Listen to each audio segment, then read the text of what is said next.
ফরিদপুরের নগরকান্দা উপজেলার রামনগর ইউনিয়ন এর কৃতি সন্তান বিশিষ্ট ব্যবসায়ী শিল্পপতি হানিফ মণ্ডলের উদ্যোগে আসন্ন ত্রয়োদশ জাতীয় সংসদ নির্বাচনকে সামনে রেখে এক উঠান বৈঠক অনুষ্ঠিত হয়েছে। শনিবার দুপুরে রামনগর ইউনিয়ন এর উত্তর গোপীনাথপুর গ্রামে এই উঠান বৈঠকের আয়োজন করা হয়। বিস্তারিত থাকছে শফিকুল ইসলাম মন্টুর প্রতিবেদনে। অনুষ্ঠানে প্রধান অতিথি হিসেবে উপস্থিত ছিলেন ফরিদপুর 2 আসনের বিএনপির মনোনীত প্রার্থী শামা ওবায়দ ইসলাম রিঙ্কু।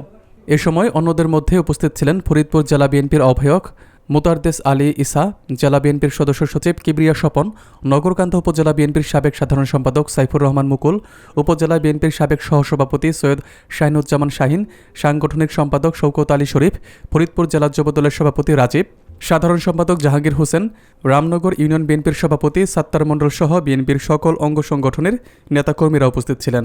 শেষে নেতৃবৃন্দ উপস্থিত নেতাকর্মীদের ঐক্যবদ্ধ থেকে শান্তিপূর্ণভাবে সাংগঠনিক কার্যক্রম জোরদার করার আহ্বান জানান।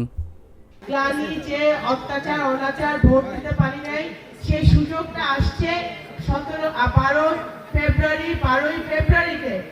আমাদের কোনোভাবে এই সুযোগ হেলায় মেলানো যাবে না, কারণ এই নির্বাচন গণতন্ত্র প্রতিষ্ঠান নির্বাচন, ভোটাধিকার প্রতিষ্ঠান নির্বাচন। আগামী দিনে বাংলাদেশ কোন পথে যাবে, এই রামনগর কোন পথে যাবে, নগরকান্দা সালতা কোন পথে যাবে, নতুন নগরকান্দা সালতা আমরা করতে পারবো কিনা, সেইটার সিদ্ধান্তের দিন হচ্ছে 12 ফেব্রুয়ারি।